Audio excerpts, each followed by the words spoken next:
You're not even sort of mentioned. You're like England. You know what it is for me? It's Southgate. That's why. I can't back England because Southgate. Do you think we don't want this, Flav, man? Do you think we don't want England to be good, man? Do you think we don't want to be burned by all these years of hurt? Hello and welcome to Hold the L. My name is Flav and this is a brand new football debate show for the Super 6 YouTube channel. Now, Super 6, as you well know, is a free-to-play weekly predictive football game, but things have changed for the Euro group stages. Every time there isn't a winner, the jackpot is rolled over and over again until it could reach £300,000, and it doesn't cost a thing for you to play, so I don't know what you're waiting for. Go and download the app and get on with it. So we're well into the Euro 2020s now, and what a better time to think about who will win the entire thing than right now. We've got NiiNii, Akeem and Steven McInerney on the show, and they're going to tell us who they think are going to go all the way. I'm going to have an opinion as well, because still proud, still got this on. So, Stephen, I think we'll come to you first. You picked Italy. I mean, everyone would have picked Italy after that first two games. Did you predict Italy beforehand, or are you just jumping on the Italian bandwagon because everybody is all on that at the moment? Look, I've only picked Italy because Mancini's such a handsome devil. To be honest, I love the man. I genuinely love him. What he did for Man City fans is he made us believe that we could compete with the best. He changed the course of Manchester City's history, and I'll never not love him. He's a dashing, beautiful, brilliant, wonderful man. And to be honest, he's made this Italy same. Yeah, look, you're backing Italy because of Mancini, not because they're good. Damn right I am. Now, they are good as well, which helps. But to be honest, are they good because of Mancini? I mean, they're on an incredible run. I can't actually remember the stats, which is terrible research on my front, but they've won an awful lot of games in a row, and they're not conceding goals. They're an impressive side, and the reason as well, other than the fact obviously Mancini, is that they've just got a very, very good side, and most importantly, well, it's a settled side. You know, they know what they're doing. They've got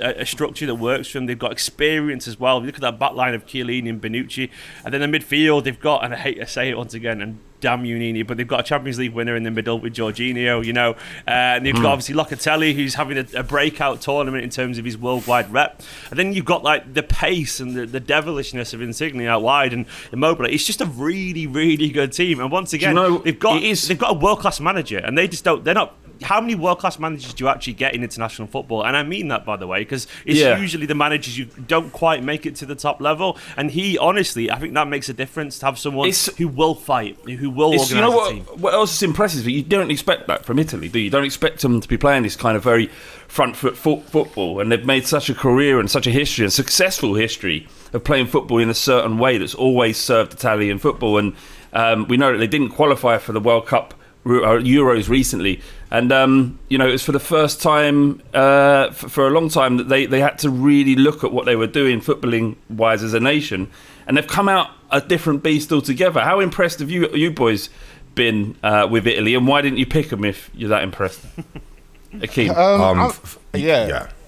I was just going to say, I'm impressed with Italy. I think they're a good side, well balanced, probably the best balanced side of the lot. But unfortunately, they just lack kind of that top level quality, the quality that has seen Champions League finals, World Cups, Euros, and that literally experience. got a Champions League winner in the middle of the park. Yeah, they've got one Champions League. They got one Champions League winner. Yeah, but I'm saying across the squad, look, they haven't got the experience that some of the other big teams like France, Belgium. Your pick's Belgium.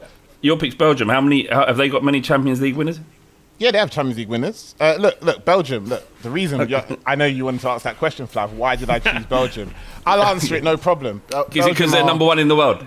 Well, that's one of the reasons. Thanks, Flav. You've done my job for me. But look, they're number one in the world for a reason. That means they've got the best record over the last couple of years. That's the long and short of it. Look, the Euro qualifying record, they had near perfect. They won 10 out of 10.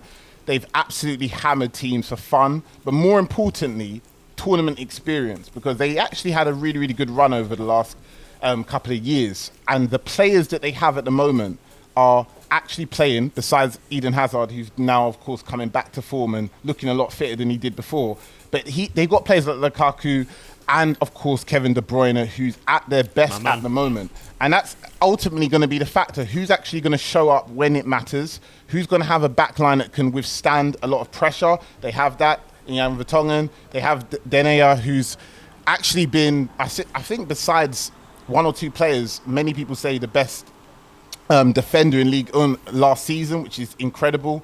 Obviously, The midfield is packed and stacked, and they have a goalkeeper that won the Golden Gloves 2018 in the World Cup. So that's Thibaut Courtois, who had a bit of a shaky time in club level, but for his country has been incredible. So let's be honest. Look, Belgium need to prove it in world level. They haven't done it yet. They are the only one of the big sides that haven't really done that yet, of course, besides England. And I mean, Belgium are going to do it in the next couple of weeks. You're going to see that. You picked a team. You picked the best team in the world. Italy, the most in form, and NiiNii's gone with France. I mean, it's like picking who do you think is going to win the Premier League? Manchester City. Give me something I don't know about France. Why they're best. Obviously, they're World Cup winners. But ultimately, and I'm going to come on to my pick shortly. But you've got to prove to me and the people who are watching this why France are better equipped to win it than Italy and Belgium. And Belgium, they look great, and Italy look great. France, less so. I think for me, I think it's one thing we've all seen as well is that France's squad depth, their strength in all positions in defence, midfield, attack is unparalleled right now. I feel like they've got a lot of players in their prime of their career, and I think most importantly they have a system that works together. I think that's why you see a Pogba for France and a Pogba for Man United, because with France, he has the midfielders around him who know how to utilise the skills, play off him, play with him, and allow him to play and show his best strengths. You know what I mean? Doesn't he? Yeah, he is. And I think, when I looked at that Villarreal final, I was seeing Pogba playing in a very deep position, trying to spray Hollywood's left, right and centre. And I was just thinking, this is not how you get the full best out of him. You need to play him in like an 8 role where you can affect the game in both halves. And, to be able to do that, you need to have quality around you. You need to have that DM that's going to, win those turnovers, screen the defence, and of course give protection to the back line. You want to have some support alongside you who can also keep the ball and play in both halves too. And of course what you have in front of you as well. And I think that's why some of the passes he's played this tournament have been out of this world. Great players. It's something why are they better? Why are France better equipped to win it than Italy and Belgium? Italy, I feel like with France, the main number one thing is that they are so interesting because they are one of the teams where they're happy to play without the ball if they have to play on the counter-attack. They're happy to play on the ball if they have to. They've got many dimensions behind how they play. Look at the teams like Holland, Italy, etc. They've been great this tournament, but they have that one style. And I think that, as we saw against Germany, the Germans really struggled to create much against France, who were very comfortable, sitting back and allowing Germany to come onto them to free up the space on the counter for Mbappe. So I think, they're one of those teams where it's very hard to play against because they can do so many things against you all the time. And, with top players and how to influence the game anywhere like that, on top of that too, for me, it makes for a team that I'd be surprised if they don't win the Euros, to be honest. I think there's 4 proud Englishmen, as we all are here, I presume. How I'm the only one back in England is beyond me. You haven't even sort of mentioned, you're like, England? Huh? You know what it is for me? It's Southgate. That's why I can't back England because Southgate. Let me tell you why we're going to win it. Let me tell you why we're going to win it. Flav, let's hear it. Let's hear it, man. What's happening current now is just like let's lull everyone into a sense of security that England are going to be the England of old. We're not going to do anything, and then suddenly Southgate's going to tear up the sheets and put everyone forward. He's going to do one holding midfielder. We're going to have Mason Mount, Grealish, Foden on the pitch at one time, and Harry Kane's going to find his form. And I tell you what, it only takes a switch in form from Harry Kane and that thing to start clicking in the back three behind him. Then England are a different outfit altogether, and it's only a matter of time before it will happen. What you three have done is gone for the easiest option. All right, I'll pick Belgium. I'll pick Italy. I want to pick France. What I'm doing is I'm putting my heart on my sleeve here on what I want, and I'm talking it into existence here. England are a force and can beat anybody on their day, and if he just lets the team play a bit. Do you think we don't want this, Flav, man? Do you think we don't want England to be good, man? Do you think we don't want to be burned by all these years of hurt, to quote, coming out? We want it, mate. We want it. We just don't trust it. That's the problem we've got here. And can you really blame us, given everything we've been through over the years, and given watching a man, let's be honest, he couldn't inspire a group of toddlers. I mean, I really like Southgate. He's a nice guy, but that's hard. He's just...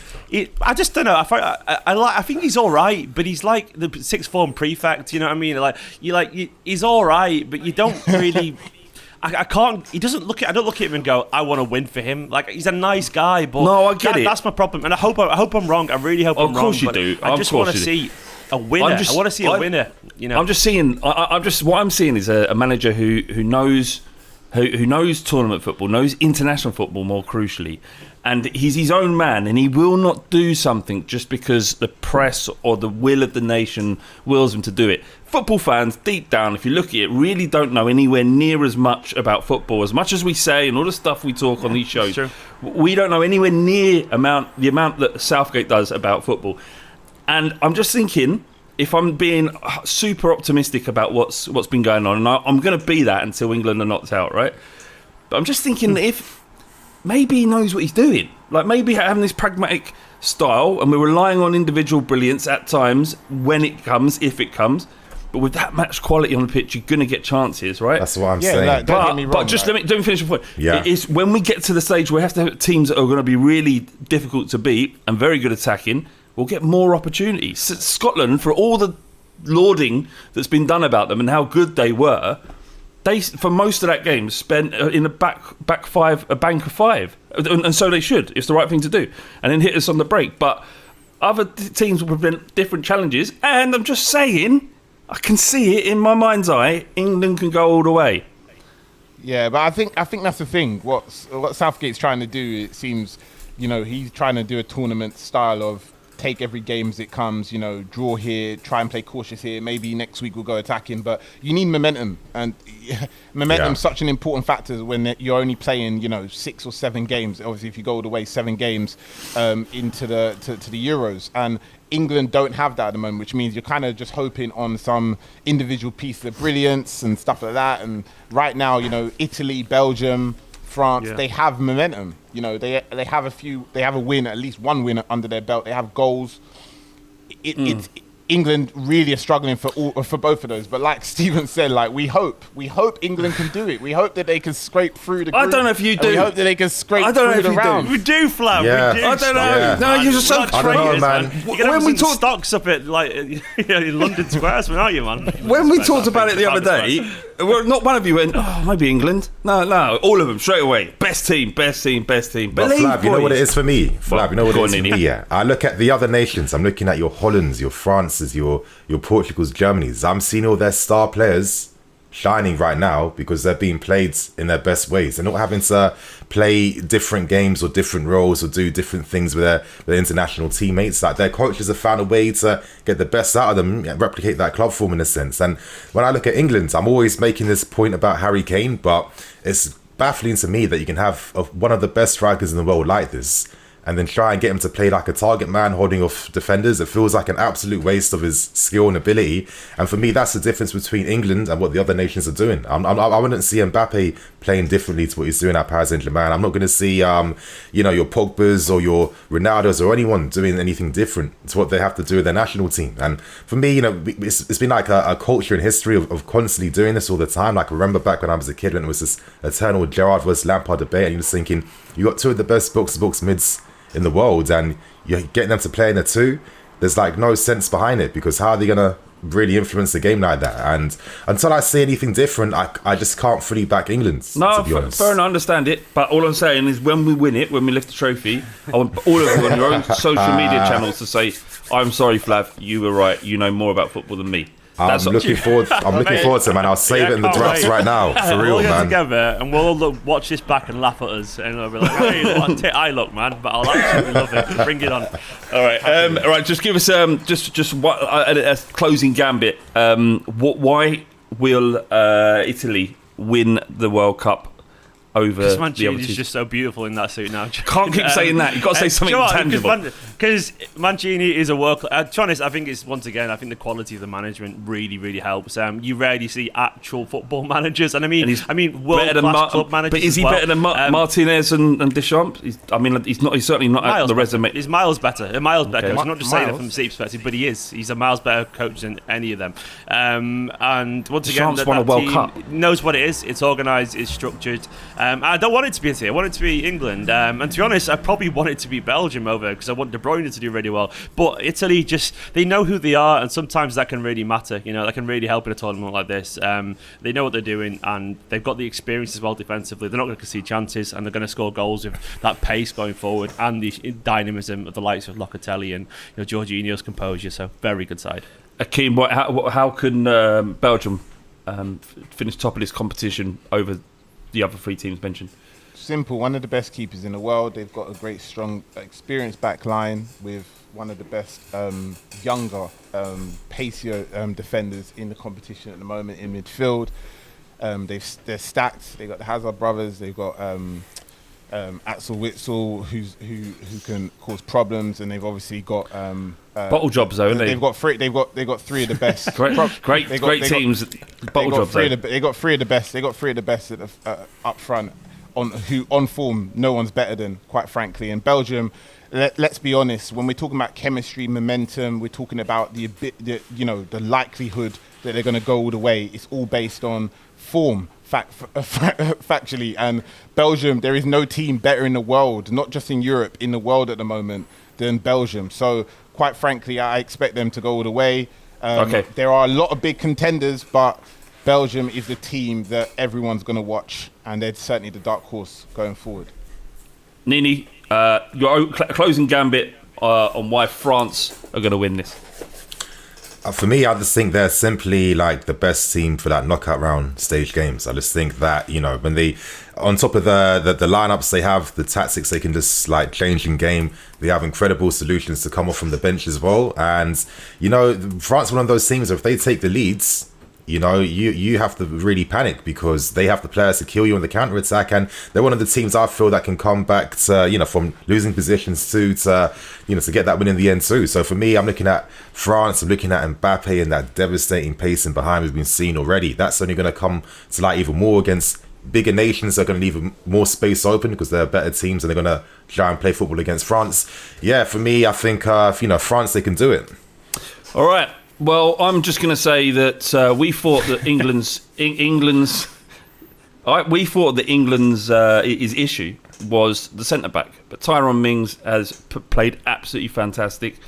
People forget that John Stones crashed a header against the bar, and we could have won that game 1-0 against Scotland. That would have put us on 6 points, and just literally we could have rested everybody. But most importantly, people don't suspect England to do anything. They overestimate it. And you can imagine the managers and the players and the nations of every country, Scotland fans walking away from that game thinking like they actually won it, like they're going to go on and win the whole thing now. And England are just like, do you know what? All right, you can take that. You can take all of this stuff that you believe. The reality is we are a quality team with a youthful exuberance that we haven't seen before in England. Probably some of the youngest, most exciting players in the entire tournament, and what they're not play done. Them, then, man. That's what I will say. That's what I will say. They're not on the pitch. Agree. But we played 2 games. They played 2 games. They will play. And they don't have the fear. They don't have the kind of curse of England where they're steeped in this fear. They know nothing but success. And just you wait. At the end of this competition, all 3 of you on Twitter telling me how much I know about football. All right, mate, I'll be milking it. Don't worry. As if anyone will care. Yeah, I'm gonna be doing this so much through the tournament. By the end, you're going, do you know what? I hope England don't win. Just so Flav's going to be unbearable. Anyway, boys, thank you so much once again. As you know, we've been running the whole DL Mini League. Remember to join us, get involved. You can win yourself £1,000 if you're at the top of the league by the end of the tournament. That's different from the £250 you used to be able to win in the old competition in the Premier League. For the Euros, £1,000 if you're top. To join us, open the app, use the password HOLDTL, 18+. Terms and conditions apply. Let's see what you're made of.